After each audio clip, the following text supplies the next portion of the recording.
Jan Tace when Michael Burnham, Sonequa Martin Green, first meets Captain Gabriel Lorca, Jason Isaacs, his room is dimly lit. He mutters something about an eye condition requiring low light, but, as with most of his statements, there appears to be information the captain is deliberately refusing to share. Lorca's lair is far from the only interior on Star Trek Discovery that is shadowy.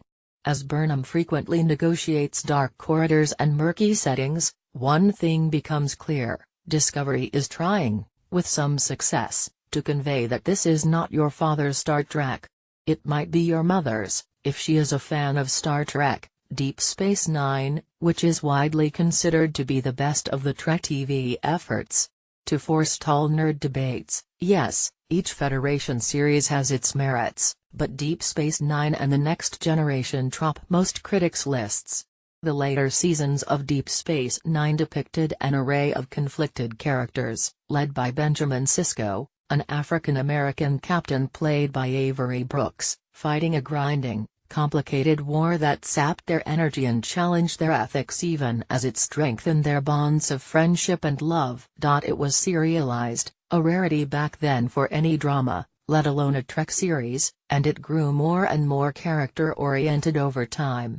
At first glance, Discovery appears to be paying some homage to the spirit of DS9. Ongoing story arcs are woven through the first 3 episodes, and clearly will continue beyond those hours, and its resourceful protagonist has as many challenges in front of her as Sisko often did. Of course, Discovery has yet to prove itself a worthy successor to The Next Generation, Deep Space Nine or Battlestar Galactica, where several DS9 writers ended up after that Trek series ended.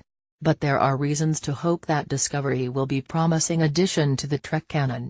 If it capitalizes on the conflicts at its core, and if it embraces the ambiguity and complexity baked into its DNA, Discovery could provide viewers with the kind of character-driven, space-set sci-fi narrative that has long been missing from the television scene.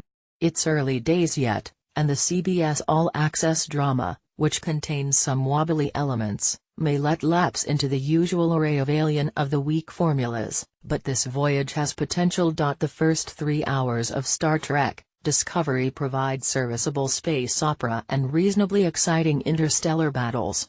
And as a whole, the drama takes the optimism at the core of Gene Roddenberry's vision and, in the tradition of the best of the Star Trek canon, uses it to examine the choices of well-intentioned characters faced with compromises, mysteries, alien cultures and moral dilemmas. Discovery may be set in a time of war, but it is not uniformly grim. There are some welcome comedic touches that hit the mark without detracting from the drama's generally earnest approach. It's worth noting that there's also a fair bit of the original Star Trek woven into Discovery's premise, given that it's set about a decade before the events of that program. Even the communicators look like the flip devices of old. But there's one detail that unites all the Trek series, including this one: there are always Jeffries tubes. Discovery had a difficult gestation process, and so there are a number of narrative hiccups, likely resulting from the departure of original showrunner Brian Fuller while Season 1 was still being mapped out.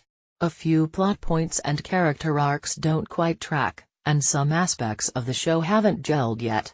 The Klingons, who are dangerous enemies in this world, are very elaborately garbed and their scenes are often ponderous and too slow. The actors give their level best, but they labor under imposing facial prosthetics that make their expressions hard to read. Another complaint: the new Federation uniforms are terrible. Why give these capable officers panels of disco-friendly gold cloth on their hips? But relatively speaking, these are tribbles, quibbles. The core mission of Discovery is to make viewers care about Burnham, and it succeeds in that regard. Martin Green is charismatic and quietly forceful in the lead role, and her character is an outsider in many ways, which gives Discovery's writers a lot of interesting psychological territory to explore.